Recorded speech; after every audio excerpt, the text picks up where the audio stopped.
We gotta talk about Moretti. So talk. The man's not well. He's been shooting his mouth off to the cops, politicians. He's lost his mind. If he's sick, you take him to a doctor. It's too late for that. It'd be a mercy killing. Killing? You don't kill Moretti. He's a good friend of mine. A decent man. If he dies from the clot, that's one thing. Someone's got to make a tough decision here. Between Moretti and Costello, the hearings in the press, our business is going to hell. And Frank's not doing a damn thing about it. You got a problem with Costello now? It's not just me. It's everyone. It's the whole damn commission. Carlo, I am the commission.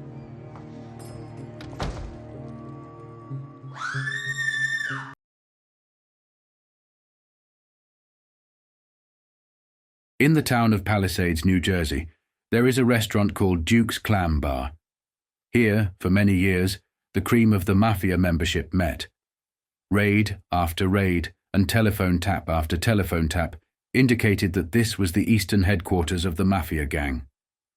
A check of automobile licenses, cars parked outside the place, revealed an almost incredible coast-to-coast network of activity concentrating on Duke's place. Among the regular patrons was Thomas Lucchese, alias Three Finger Brown, of New York City.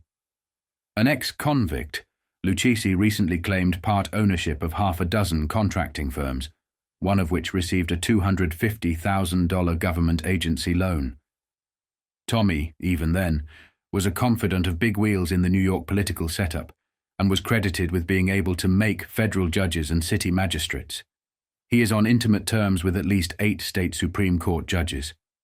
A phone tap on Lucchese's line showed at one time 40 calls in 1 month from a man who received an appointment to a magistracy by Mayor Vincent Impellitteri of New York City. Sons of Lucchese and Maya Lansky, incidentally, were appointed to West Point by congressmen interested in the gangsters' welfare and the votes they controlled. The corruption of public officials is one of the most important weapons of the Mafia.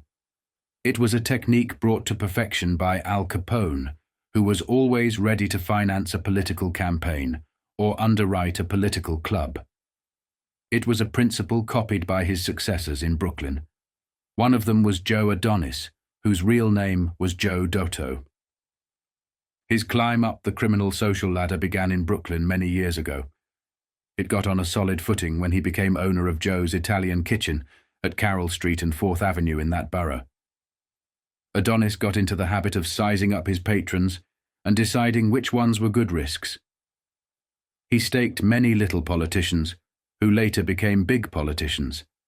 Joe, who was about ready to move into the upper echelon of the Mafia, had the mystery of his influence cleared up somewhat through the sensational testimony of Republican Assistant Attorney General Jerome Ambro, one-time Democrat, of New York State. Ambro told the Kefauver Committee that he had been introduced to Adonis in the old days by any one of a number of men: Ambassador William O'Dwyer, Assemblyman Erwin Steingut, Minority Leader of the New York State Assembly, former Fire Commissioner Frank Quayle, or the late Frank Kelly, former Democratic leader of Brooklyn. Among other steady customers he listed were Jimmy Durante, County Judge Samuel Leibowitz, Supreme Court Justice Anthony DiGiovanna, and Democratic District Leader James Mangano, now secretary to a Supreme Court judge. Judge Leibowitz was an outstanding criminal attorney. At the time he was listed as a patron of the Adonis restaurant by Ambro. Later, Adonis testified on the witness stand that he had known a host of top officials, including state Supreme Court justices. Permitted to take the stand after the Adonis testimony, many of these officials reluctantly admitted a friendship with Adonis. Joe, like many men of the Mafia, built up his large fortune during the Prohibition days. His record shows a few convictions for smuggling or transporting alcohol, but never, until a recent gambling conviction, a jail sentence. He was fined $500 in 1931 for transporting alcohol and another $100 in the same year for smuggling it. In these convictions, he used the name of Joseph DeMeo, one of his many aliases, which included Joseph Arosa and James Asosa. Adonis had a unique way of distributing largesse. He used to wear a fancy vest with 6 pockets in it. Each pocket contained bills of various denominations: $500, $100, $50, $20, $10, and $5. Whenever the door of his restaurant opened, he could tell what the visitor wanted, whether it was to eat a meal or put the touch on him. He reached into different pockets according to the importance of the visitor and saved time by knowing exactly what denomination of bill he was reaching for. One thing can be said of Adonis, if it is a virtue, and that is, he has never squealed on an associate. He has held true to the code of omertà. Perhaps Joe, along with men of the lower echelons of the Mafia, knows what awaits squealers who go back on the code. There is special punishment awaiting squealers, and Willie Moretti got the top punishment, death. But perhaps he would have preferred the horror chamber, which for many years was in a room at Duke's place. In it were chairs bolted to the floor and equipped with leather straps to bind backsliding mafiosi who were accused of disloyalty or of holding out money or information. In this chamber, black sheep members of the organization were burned with cigarettes and subjected to other, more vulgar tortures and mutilations. Witness after witness at the crime committee hearings in New York and Washington testified about frequent visits to Duke's restaurant. The testimony revealed that the place was a gathering spot for nationally known gangsters, but no one professed to know anything about the upstairs room. All the mobsters who were questioned about Duke's restaurant insisted they went there only to eat. The food was fine, they would say. Worried officials of the Treasury Department, who have been putting together the vast jigsaw puzzle that is the American Mafia over the past few years, got a break with the arrest of Niccolo Gentile, narcotics trafficker and pal of Charles Lucky Luciano. Gentile, picked up a few years ago in New York City, had several notebooks on him. Every government narcotics service agent is familiar with Gentile's large black address book and his small green address book, which contained the names and addresses of people from Florida to Oregon and from Southern California to Maine. Many of these persons had in the past been connected with law-breaking, principally gambling, bootlegging, and drug smuggling. The 2 books were a checklist of the Mafia-controlled underworld, and the find gave the authorities a much clearer and more alarming picture of the professional string pullers and notorious underworld fixers. Recent Mafia killings reveal the pattern of a mysterious assassin known to the underworld as Little Joe. Little Joe has murdered men in New Jersey, New York, and Missouri in the last few years. He never shoots a man more than 4 times. He shot Charles Binaggio and Mad Dog Gargotta exactly 4 times each. The same pattern was followed in other killings ordered by the Mafia, such as the Moretti murder in New Jersey and the Philly Mangano killing in Brooklyn. Most of the bullets go in the victim's head. Occasionally there is a miss, as in the Mangano killing. But Mangano had 3 bullets in his head, a target Little Joe concentrates on. The infamous murder of Arnold Schuster in Brooklyn followed this pattern. He was shot exactly 4 times, 3 bullets penetrating his head. Schuster, who was murdered early in 1952, had given information which led to the capture of Willie the actor Sutton, an independent bank robber who was not connected with either the Mafia or the crime syndicate. The theory of those who have been following the murder trial of Little Joe is that the Mafia was still attempting to get the whole picture of who the big shots were in the Mafia-controlled syndicate. In this job, the government men have been ably assisted by Virgil Peterson, former G-man and director of the Chicago Crime Commission, whose office is a compass point bisected by the many lines connecting the world of crime. It has become evident to responsible law enforcement officials, those in contact with Peterson and the men of the narcotics squad, that a knowledge of the workings of the Mafia and its personnel is imperative to understand crime. Sporadic hold-ups, local crime, scattershot actions by independent criminals are easily handled at the city or state level.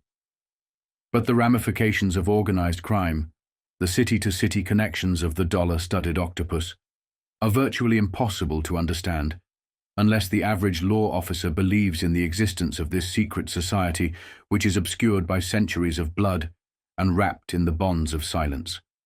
An understanding of the power of the Mafia is necessary to determine why mysterious things happen to certain cases in certain courts, why witnesses will not talk, why jurors sometimes render strange decisions, why charges are quashed, why paroles are granted to favored criminals. Like the men involved in the million-dollar movie extortion plot, long before their jail terms were set to expire. The sudden paroles granted in 1947 to 4 Capone gangsters who were serving 10-year sentences for extorting $1 million, £446,000, from the movie industry showed how far the influence of the underworld extended into the government. One of the principal figures in obtaining the paroles, after the gangsters had served only 1/3 of their sentences, was Paul Dillon, a St. Louis lawyer and friend of President Harry Truman. Dillon received a fee of $10,000 from one of the 4 mobsters who benefited from the early release. Dillon was in the news in early 1951 as a key figure in a Senate investigation of job peddling and political influence in Mississippi. A Mississippi congressman, John Williams, charged that Dillon was a professional influence peddler. There is speculation that the infamous murder of Arnold Schuster in Brooklyn was meant to embarrass the government and ensure that Sutton, Willie the actor Sutton, rotted in jail. Sutton was charged with the robbery of a Long Island bank and was suspected of stealing many millions from other banks over the years.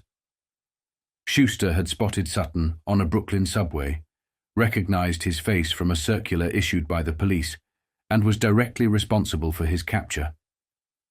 He was not a witness against the bank robber, and Sutton, who was convicted, would have had no motive to arrange his killing. It would have been insane. Incidentally, a Tampa man whose alias is Little Joe was picked up for questioning after the murder of Moretti. Little Joe's fans believe that his trademark, 4 bullets fired at a victim, is the result of his nickname, which he acquired after constantly rolling 4s in a crap game a few years ago. In gamblers' lingo, 4 is Little Joe. Little Joe was spotted by no less a personage than United States Assistant Attorney Max Goldshine after the Binaggio murder in Kansas City. He is still at large. The treasury of the Mafia is apparently bottomless, and the organization represents a greater threat to the United States than the Communist Party. At least we know in which direction to face where the communist threat is concerned. The Mafia is all around us, and we are just beginning to get some idea of the extent of its machinations. A liaison between mafiosi and communists would result in complete chaos. Such an alliance is not beyond the powers of imagination. The Mafia worked undercover with Mussolini, and therefore with Hitler. It is not impossible to conceive that it might one day help Russia. When the reform dream that was Prohibition finally went down the drain, the men of the Mafia, fattening on millions of dollars and used to the best of everything, turned to narcotics to bolster their treasury. There had been a moderate amount of smuggling going on before 1920 and during the days of Prohibition, but the dam really burst when the boys lost the bootleg revenue. It burst again last year when the big crackdown on gamblers followed the Kefauver investigation. There were local probes in practically every city in the country, especially New York, and there was a federal tax on bookmakers, evasion of which made them liable to penitentiary terms.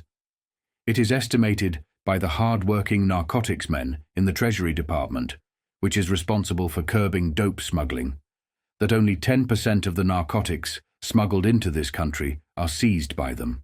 Up until the latter part of 1951, the Bureau had only 180 agents, aside from customs men, to combat illicit dealers and traffickers in opium, heroin, morphine, cocaine, marijuana, and other drugs. It was like trying to stop leaks in a dike where there are 100 holes and only 10 fingers to do the job. A few more men were added early in 1952, but the Bureau remains almost helpless against the most prosperous and well-organized criminal group in the world. Narcotics agents hope that a closer understanding of the Mafia will enable the government to function with greater effect. Accordingly, they have built a pretty clear picture of how the Mafia operates on a worldwide basis. The mafiosi are versatile and capable of swinging into any line of crooked endeavor, whether it is cooking alcohol or smuggling drugs. Lucky Luciano, whose only boss is Pasquale Ania, has a small army operating for him in the dope smuggling racket. His is a streamlined operation that starts in the countries where the opium poppy flowers. The principal sources are Turkey, Iran, and India, and in each country the mafiosi have representatives who buy part of the yield from opium farmers at very fancy prices. Crude opium from these countries is smuggled into France and through thousands of quiet ports where a fishing boat is just a fishing boat. Luciano, who is king of the hundreds of United States deportees in Italy, operates mainly in Naples, Rome, and Capri. These deportees, for the most part, are criminals sent back to the old country for crimes committed in the United States. They are usually in bad financial shape. Their standard of living rose while they were in America, and when they got back to Italy, they found they could not get along on the same income as native Italians. You see them everywhere in the big Italian cities, selling junk jewelry and other cheap goods. They are also the town's pimps and dope peddlers. Luciano is their god. He arbitrates their disputes and sets them up in business if they are willing to go along on other things. He never handles drugs himself, but he knows all the crackers, the refiners of crude opium, where their plants are located, who the smugglers are, and who the contacts are in other countries. Shipments are made from Italy to the United States every 30 to 40 days. Various ships are used, sometimes the Panormus, the Elverum, and the city of Palermo. The shipping companies, of course, know nothing of the illegal operations carried on by the people they carry back and forth across the ocean. There is evidence to indicate that communist China is now shipping opium to the Mafia syndicate for conversion into heroin. Also, on the list of suspect ships are the Saturnia, Vulcania, Conte Biancamano, and the Ile-de-France. Many arrests have been made of seamen from these ships, seamen who acted as couriers for the Mafia, suckers who got caught and let us stress again. The ship owners are as helpless to stop the influx of drugs as the men of the Customs Bureau and the Treasury Department. Very often, unofficial couriers, sailors who freelance in drugs, bring heroin in. It is usually hijacked by mafiosi. When the notorious Albert Anastasia, Lord High Executioner of the Murder Incorporated gang, was in Brooklyn, it was he who acted as the link between the men from the boats as they docked on the East Coast and the narcotics handlers in this country. Many men listed as officials in the longshoremen's unions, on both the New York and New Jersey sides of the harbor, are active in the smuggling ring. Another point of entry for drugs, principally raw opium, which must go to crackers in this country to be refined, is Mexico. There, the syndicate has 20 hidden airfields where planes wait to transport the narcotics across the border into the United States. The organization Luciano runs is far-flung. General manager under Lucky appears to be Niccolo Gentile, who in 1940 jumped bails after being arrested on a narcotics charge and fled to Italy. He left $50,000 in bail behind. It was Gentile who betrayed most of the mafiosi in this country by getting himself caught with lists of all the important members of the secret society in his jacket pocket. Most of Lucky's drug business, of course, is in the United States, and contacts in every city maintain the flow to addicts. The tricks the drug ring uses to get their product into this country are varied. Terror has not been forgotten. One of their favorites is the auto dodge.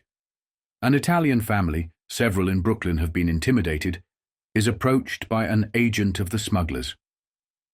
He asks them whether they would like a free vacation in Italy, all expenses paid, with an automobile to travel in. The family embarks for Europe with a car. In Italy, members of the smuggling ring, all around a nice new supplier of narcotics, have installed secret compartments in the car full of drugs, usually heroin. The intimidated family returns to the United States. Since they have no previous record as smugglers, the family and the car come in without close inspection. The ring brings millions of dollars worth of narcotics into the country through diplomatic pouches. Minor officials attached to certain countries in the Caribbean area are making fortunes out of this racket. A diplomatic pouch can be anything from a lady's purse to a large trunk. With diplomatic seals on it, the trunk can be used to sweep millions of dollars worth of narcotics across the border. If the cart that carried the trunk burst apart on the dock, spilling heroin all around, all customs authorities could do would be to help gather the stuff up and put it back in the trunk. Of course, the piers aren't being adequately policed. A customs agent in Long Beach, California, commented bitterly in April 1952 to Edward Mowry, World Telegram and Sun staff writer, who has been leading a fight on dope for many years. Customs has a token force. It's murder, the agent complained. Right now we're using Coast Guard craft as escorts for hot ships to prevent them from making contact with junk boats. The market is so lush, the bums are actually fighting each other for the business. In addition to the steady stream of dope smuggled ashore by seamen, dope rings secrete drugs aboard ship in kilo, heroin, and pound marijuana and hashish lots.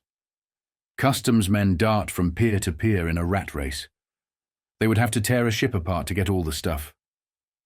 Dope is hidden in the crow's nest, the afterpeak, in dry stores, linen and chain lockers.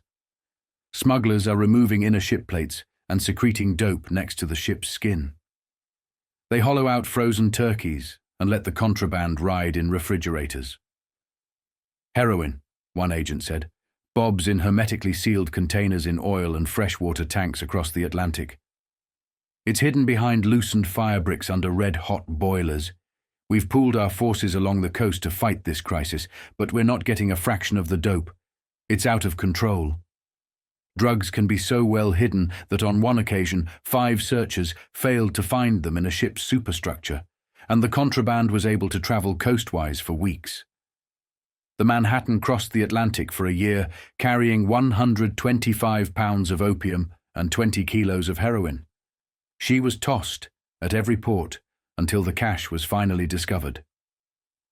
A steady stream of illicit drugs is also flowing into New York and other ports in seamen's gear or via longshoremen. After all, an average of 40 ships enter the New York harbor every 24 hours. A customs spokesman says they include 35 freighters, 4 passenger freighters, and 2 huge passenger ships, like the Queen of Brazil or the America. They bring approximately 3,500 seamen in every 24 hours, and the best customs can do with its limited manpower is a tap and a light frisk of their clothing and gear. Not all of them are tapped either, just those on the hot boats. Longshoremen have been under surveillance for months. Authorities know they're working with seamen smugglers.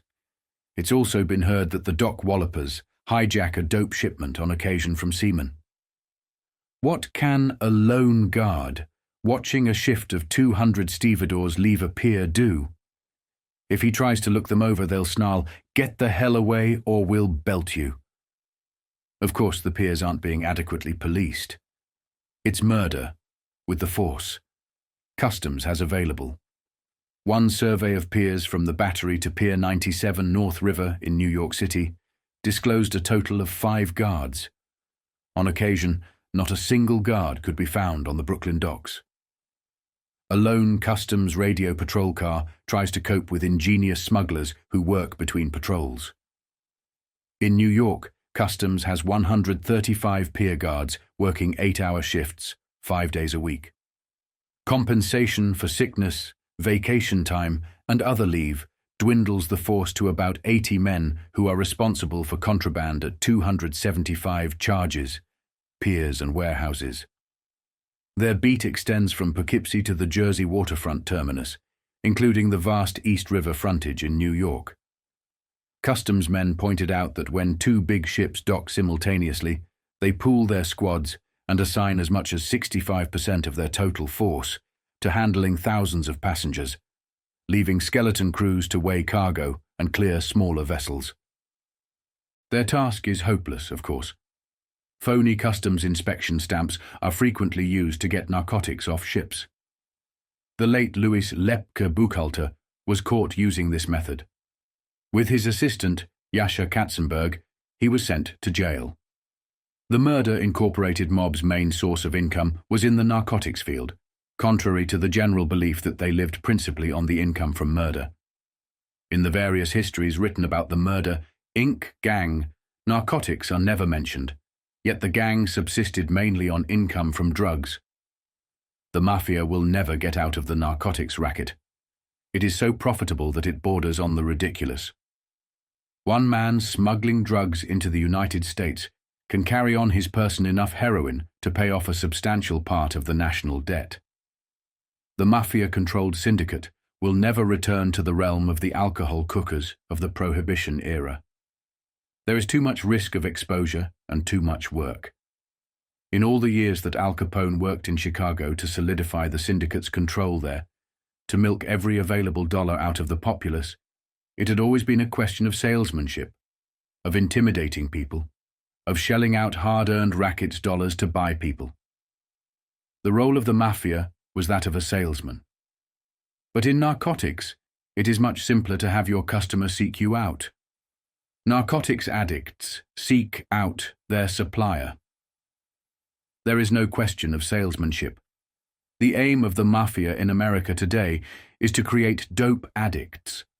The connivers of the secret society figure that this can be done by striking at the youth of the country. They know that when a habit becomes established with the majority of the people, it then becomes part of the moral atmosphere, where it is condoned. New York is wallowing in contraband drugs. Long ago, gambling was established in the mores of the people of many countries. People have to gamble. Why not give them a legal outlet? People have to drink, or want to so badly that they will patronize bootleggers and make the bootleggers rich. So why not divert that revenue to the government? Look at the present tax rate on alcohol. This is the frame of mind the Mafia is trying to establish within the moral framework of America. If we have legalized gambling, legalized alcohol production, why not legalize dope peddling and addiction? It is not inconceivable when you consider that in China and other countries, the smoking of opium was, for a long time, considered a social grace. If enough people want to do a thing, then it is likely to become the law of the land. The Mafia is merciless in its objective where narcotics is concerned, and 600 years of thinking about evil guides their hand. That is a record no group of good, law-abiding people can claim. The good people of any country are not capable of thinking about evil per se, long enough to effectively fight it, whatever evil it is. The good are great for one grand rally, when they smother all opposition and batten down the hatches between hell and earth. Then they go back to their clubs, their pie-making, their wives and hobbies and forget about it. The evil are thinking about evil all the time. They were born into evil. They live with it and sleep with it. The killers of the Mafia are at the command of anyone who has enough money. This was demonstrated in the murder of Carlo Tresca, anti-communist and anti-fascist editor, who was gunned down at 5th Avenue and 15th Street at 9:30 on the night of January 11th, 1943. Tresca, who was about 60 years old, had just left the office of his Italian weekly newspaper, Il Martello, the Hammer, and was crossing 5th Avenue with a friend, Giuseppe Calabi, when a black sedan, of 1938 or 1939 vintage, pulled up to the curb. A man stepped out and fired several shots at close range at Tresca, then jumped back into the car and fled west on 15th Street. Tresca, shot in the mouth, reeled, walked a few steps toward his attacker, then collapsed in the gutter a foot from the curb. The Mafia was paid $500,000 for this job, which was engineered by Vito Genovese from Rome through the devious channels of the crime cartel that the secret society controls. Vito, darling of the fascists in Italy, where he had fled to escape the heat of a Brooklyn murder, kicked back $250,000 of the money in the form of a stunning new fascist headquarters building in the town of Nola, Italy, where, after the invasion, he became the protégé of the American military government. The trigger man used by the Mafia to rub out Tresca appears to have been a Brooklyn thug named Carmine Galante, a two-time graduate of Sing Sing prison. Galante was seen getting into an automobile, later identified as the car used by the killer, a mere 2 hours before the editor was shot. Carmine Galante had been in to see Sidney Gross, a parole officer on the 8th floor of the New York State Office building in downtown Manhattan. The swarthy little man, who stood 5 feet 4 inches tall and weighed about 150 pounds, told Gross that he was leading a reformed life.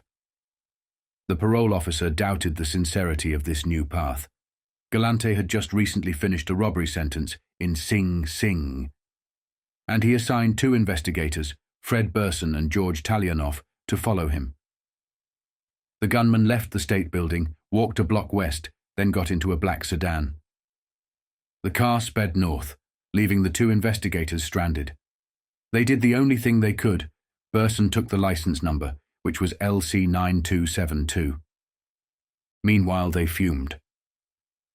A couple of months before this incident, state officials had banned the use of automobiles by parole officers because of the wartime shortage of gasoline and tires. Galante, however, had no trouble getting a car in which to ride. This car was found later a few miles uptown, and was identified by witnesses as the automobile from which the murderer of Tresca had emerged. Giuseppe Calabi was unable to positively identify Galante as the man who had fired the gun. After being held by police for a while, Galante was released. For a time, there was a smouldering feud between police and members of District Attorney Frank Hogan's office. Police claim Galante should have been shadowed further. The District Attorney's office picked him up too soon, the cops said. Everybody hemmed and hawed. The District Attorney's office persisted in a strict local campaign to uncover the murderer. Not once did District Attorney Hogan even mention the Mafia in his hunt for the killer. Very few people were aware of the existence of the secret organization in 1943. Fewer still knew it controlled the worldwide crime cartel. Hogan could not be blamed, but he had men close to him who could have explained how the Mafia operates and how it was in a position to handle and control men like Galante. The Mafia hated Tresca, not only because Mussolini hated him too, but because Tresca had exposed a very lucrative racket operated by the mafiosi in New York. There were many refugees from Mussolini's wrath living in various cities across the United States. In 1933, Tresca quoted an article by Joseph Mitchell in the New York World Telegram, which estimated that there were 3,000 of them living in New York City clandestinely. He meant that they were aliens who had come to this country in secret and were living in constant fear that they would be found and deported to Italy, and to certain death at the hands of the fascists. The mafiosi, while posing as agents of the Department of Justice, spent a great deal of time ferreting them out and threatening to expose them. Thousands of dollars were milked from these terrified refugees, and many like them, in cities across the United States. Carlo Tresca secured evidence against many of the extortionists. Benito Mussolini had good reason to hate Tresca. He had once raised the roof of fascist headquarters in Rome when the fiery editor printed in his paper the details of a personal encounter with the Duce in 1904. In Italy, Tresca later told a reporter, "I worked with the Socialist Labor Union of Railroad Workers. I was also editor of Il Germa, the Seed. It was a very powerful piece of paper. Suddenly, I am arrested for something I wrote, given a sentence of 18 months in jail or 10 years in exile. So, I take the exile. On my way here, I stopped in Bâle, Switzerland. There was another exile living there. His name was Benito Mussolini. He was very weak-tempered and vain, a man who would push himself forward so people would applaud. I argued with him all night. He said he was a very radical man, an extreme socialist.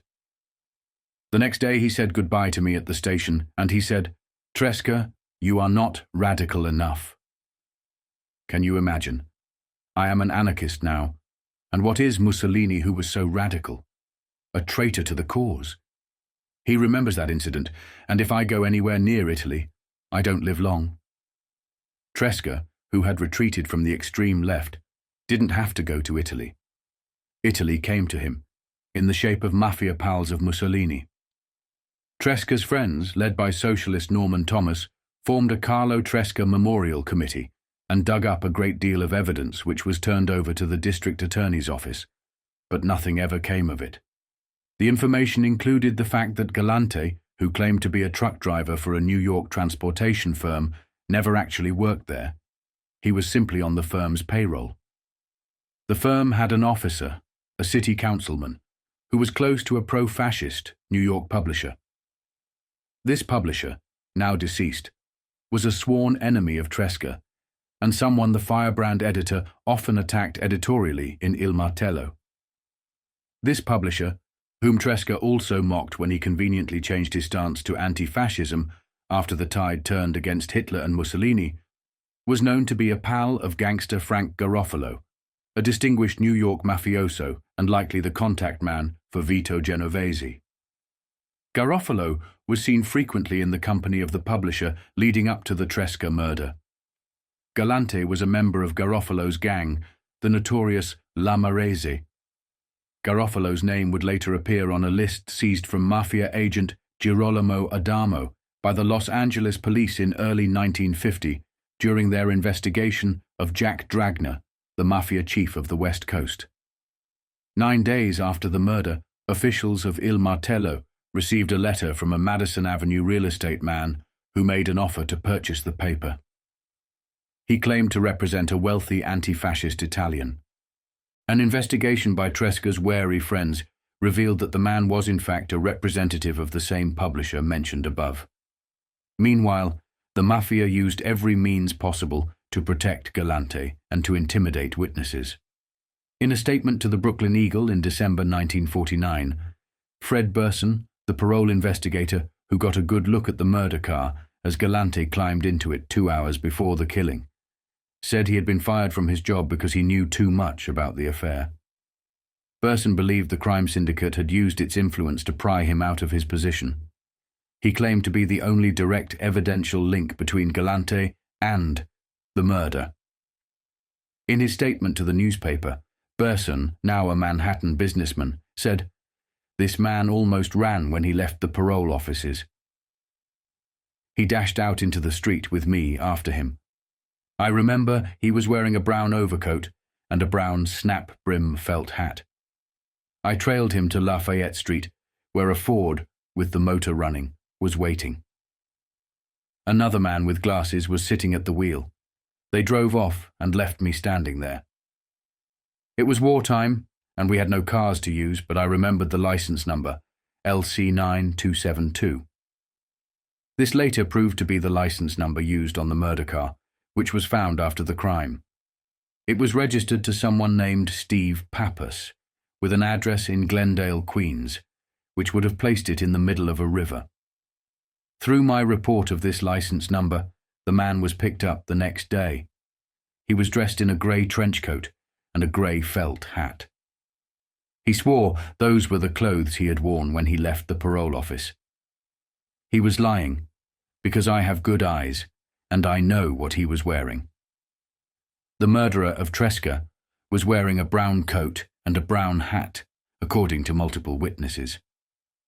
They matched exactly the same colour and style worn by the gunman when he left the parole office. Burson continued, Galante said he picked up a girl after he left the parole office and went to see the movie Casablanca. He told me during questioning later that he arrived at the movie at 10 minutes to 9, arriving in the middle of the feature picture. I checked this and found that a newsreel was playing at that time. For some reason, the cops seemed to be trying to shake me on my story. questioning me 4 or 5 times about it. They had loads of evidence against this man, and I never could understand why he wasn't indicted. Fred Burson made that charge in a newspaper article that was never refuted. He claimed he was fired on May 27, 1944, with no clear reason given at the time. The official notification stated the dismissal was for the good of the service. When Burson protested vehemently, a letter written by a fellow parole officer was read to him. In it, Burson was accused of making disparaging remarks about a superior officer. 1 week after that letter was read to Burson, the man who had written it shot and killed himself in his Manhattan home. In one of the suicide notes, the man stated that he was ending his life because of what he had been forced to do to Burson. Burson left the Division of Parole a greatly puzzled man. Hidden wheels, it seemed, were turning against him. Later, he applied for a job with the State of New York Department of Civil Service. On January 2, 1946, he was stunned to receive a letter of rejection from the Bureau.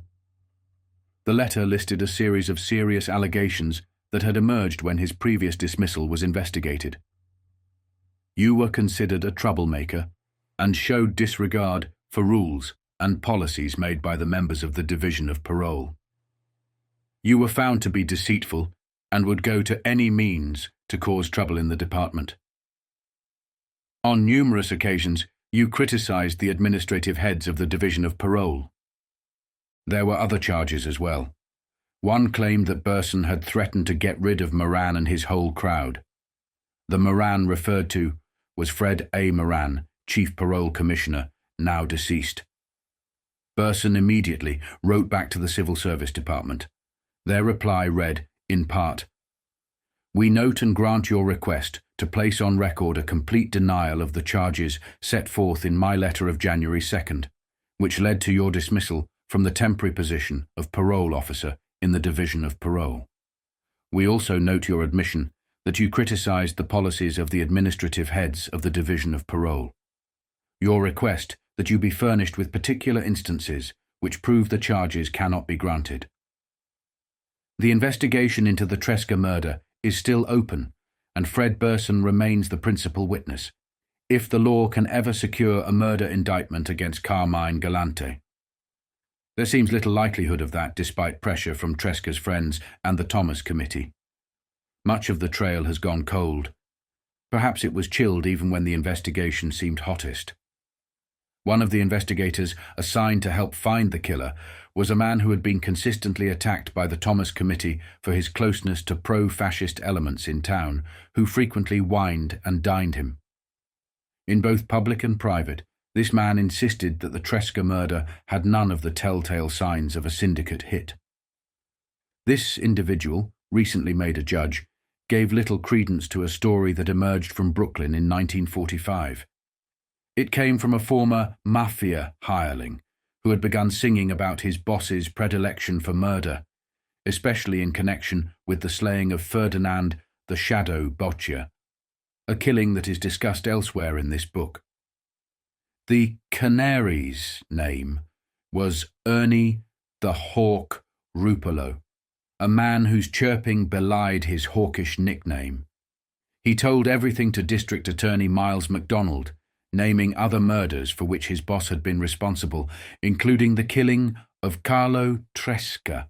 Perhaps the powers that be simply couldn't connect, in their Mafia innocent minds, the murder of Tresca on Fifth Avenue with a man operating out of Rome, because the mafioso on whom Ernie pointed his little index finger was none other than Vito Genovese. Later, when Genovese was arrested in Italy by an agent of the Criminal Investigation Division of the Army, and the main witness against him mysteriously died in a Brooklyn jail, 3,000 miles away, Ernie's story about Vito was still regarded with skepticism. Linking the death of a long-ago ravished maiden of Palermo in the year 1282 to the death in 1951 of Willie Moretti, alias Willie Moore, a notorious New Jersey gambler and mafioso, would seem far-fetched. Yet the first death is tied to Moretti's demise by a chain that stretches down the centuries. The chain has become plated with rust and pitted with dishonor, yet it circles the earth, growing stronger as the strength of the Mafia grows. Willie, a good-natured gangster who split the take of the New Jersey gambling syndicate with hoodlum Joe Adonis and a few others, had been inclined to run off at the mouth, often to the acute embarrassment of his fellow mafiosi. The Mafia silenced him regretfully, for he was a lovable character with a good heart and a spot in it for any neighbor in trouble. In the files of the Narcotics Bureau in New York is a telegram he sent to Frank Sinatra, who lived as a boy in Hasbrook Heights, near Willie's home. Willie had read the crooner's decision to part with his wife. He wired, "I am very much surprised at what I have been reading in the newspapers between you and your darling wife. Remember, you have a decent wife and children. You should be very happy. Regards to all." Willie Moore. Willie boasted that he had helped the law in many ways. He once said that it was he and Longies Willman, New Jersey racketeer, who convinced the late Louis Lepke Buchalter to surrender to District Attorney William O'Dwyer in 1941. Lepke is the only one of the so-called Board of Directors of the National Crime Syndicate who ever went to the electric chair. Other lesser fry in Lepke's branch of the cartel took the last walk, but those who were mafiosi are still around. Lepke, a Jew, was not of the inner circle of the Mafia. However, Willie had broken the ancient Mafia rule of omerta, which means silence. It is a word that defines Rule 5 of the Mafia Code, and Willie forgot it. He faced ostracism, contempt, mutilation, or death, according to circumstances. The mafiosi with whom he had been associated decided on death. Willie had appeared before the Senate crime investigators on December 13, 1950, and had denied everything except the fact that he was a notorious gambler and made his living that way. He should never have made even that admission. Willie was a happy witness. It was a curious kind of happiness that had been worrying the mafiosi for a long time. They had expressed their worry to men higher up in the Mafia menage. But Willie was an upper echelon mafioso, and things simmered for a while. Rudolph Halley, then counsel for the Senate committee, had a quaint and curious interview on that December day, which was duly reported in the press. One thing Willie had been firm about. He had never heard of the Mafia. "Are you sure?" Halley asked. "Sure, I'm sure," replied Willie. With him at the session was Colonel White, one of the United States Treasury Department's top men and nemesis of many gangland figures. He was considered a friend by Willie. Then Willie was asked whether he knew Tony Accardo, Chicago Mafia prince, who, with the Fischetti brothers, rules Illinois. "Never heard of him," said Willie. "Are you certain?" "Sultanly." White interjected, "He means Joe Batters, Willie. This is the alias frequently used by Accardo." "Oh, hello, George. George Joe Bay. Batters. Why didn't you say so?" "Sure, I know everybody." Then Halley broke in. "Let me introduce George White from the Narcotics Bureau. He does know most of the underworld. In fact, Willie, he knows you quite well. Isn't that so?" "Yeah, sure, I know George for a long time. We've had dinner together many a time. And, as a matter of fact, George is a swell fellow." "You've whispered some information to him from time to time." "What do you mean, information?" "Sure, George and I talk all the time." After the Senate Crime Committee session, Willie had lunch with White. During the luncheon conversation, Willie admitted that he was a member of this secret organization. White made a record of this conversation and sent it to the writer. It went as follows. White: "Willie, why do you tough guys keep insisting there is no such thing as Mafia? You look silly saying that, with what we know today." Willie: "Of course there's a Mafia, and I'm just what I am. I'm the head man in my territory, New Jersey." "But what's so bad about that? We don't bother anybody outside our own people. We just don't run to the cops when someone gets out of line. We settle things among ourselves." White: "Maybe so, but we citizens can't have a bunch of outlaws shooting people indiscriminately. For one thing, you're not the best shot in the world. Once in a while an innocent citizen gets hurt by mistake. Willie. It can't happen often. Nothing like that happens anymore unless someone is way out of line. We don't want no trouble like that. That's why Charlie, Lucky Luciano, is respected so much today. He got the fellows together and showed it was bad business to go around shooting people. White. But, Willie, everyone refuses to admit the Mafia even exists. We've asked dozens of people from coast to coast during the Kiefer hearings about the Mafia, and they say they didn't even read about it in the papers. Willie, why should they talk about it? It's nobody's business but our own. We don't hurt nobody outside. We got our own rules. Incidentally, one thing you guys got wrong. You've been putting that Joe Bonanno, Brooklyn hoodlum now on the run, up as a #1 man. He's a punk. He just runs errands. You're on the wrong track there. White, well, his name keeps coming up as a big wheel. Willie, that's a lot of crap. I'm giving you a straight tip. He's in the club all right, but he's a punk. That shows you guys don't know what you're talking about. White, naturally, we're not on the inside. We can't know everything. All we know is what we can see from the outside. Willie, yeah, that's right. You've got the right pitch, George. But don't lose yourself up by falling for all that crap about guys like Bananas. He's just a punk, a messenger boy. White, you're the expert, Willie. I'm willing to take your word. Willie, I don't see why the cops and newspapers keep pounding that Mafia stuff. We've got nothing to do with no one but ourselves.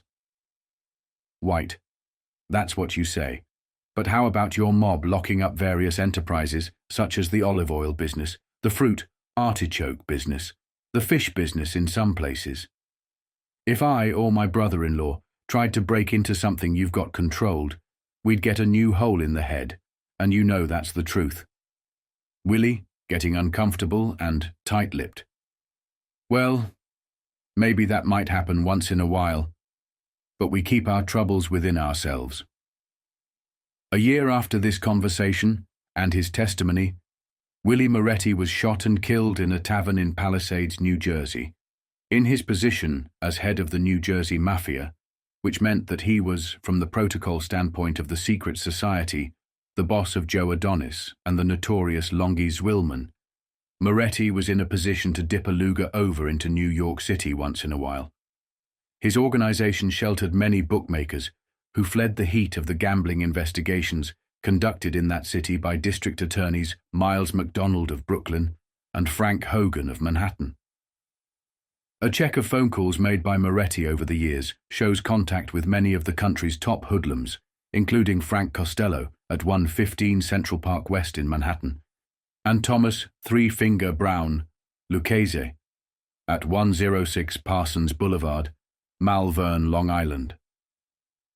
With Moretti dead and Adonis in jail, Lucchese appears to be the natural heir to the New Jersey-New York rackets, since Zwillman is an outsider merely used by the Mafia. Tommy Lucchese, also spelled Lucchese, alias Tommy Brown, alias Three Finger Brown, was born on December 1st, 1899 in Sicily, and he has been close to one of the rackets boys ever since he got out of Sing Sing after serving a stretch for grand larceny. During the Impellitteri campaign, Lucchese met frequently in New York with a man named Margiotta, Pennsylvania Mafia chief. Lucchese usually meets his high-order friends in a little restaurant tucked away in East Houston Street in Manhattan. This street has become famous to those in the know as the Street of the Mafia. It has preempted in Mafia hearts the Chinatown alley known as Mulberry Street, where the dons of the Mafia used to twirl their silken mustaches in the sunlight shortly after the turn of the century. It was at 55 East Houston Street that a famous mafioso, Don Charles Gagliodotta, was arrested and sent to the penitentiary for possessing crude opium in 1947. Don Charles had on him a list of top New York personalities, including his fixer, the secretary of a judge, and former Tammany racketeer Clarence Neal. During the Kiefover probe, Lucchese was named by a federal agent as the leader of the 107th Street mob, an East Harlem dope smuggling ring. His assistants were listed as Trigger Mike Coppola, whose brother Frank is a Luciano pal in Italy, and Dominic Petrelli, narcotics smuggler, who has ties in Mexico and Arizona, where Phoenix is a favorite mafia watering place. The famous Lupo the Wolf founded this gang in 1902. One of Lucchese's principal enemies in New York City has been the New York Post's Bob Spivak, who exposed him as a friend of Tammany chief Carmine Galante, whose apartment he visited in Washington. Lucchese is reputed to have recommended Impellitteri to Neal, chairman of the Tammany Elections Committee in 1945, as an excellent prospect for the job of city council president.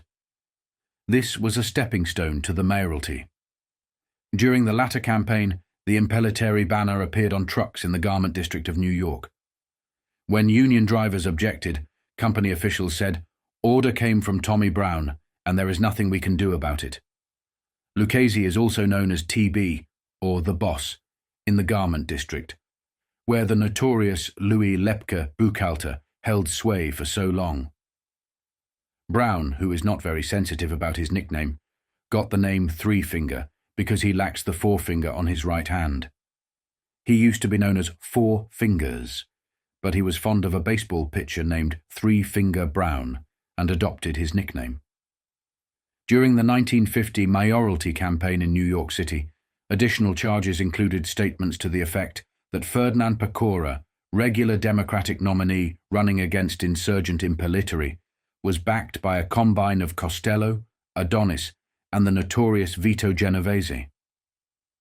If that was as true as other statements about Lucchese backing Impellitteri, then the Mafia could not lose.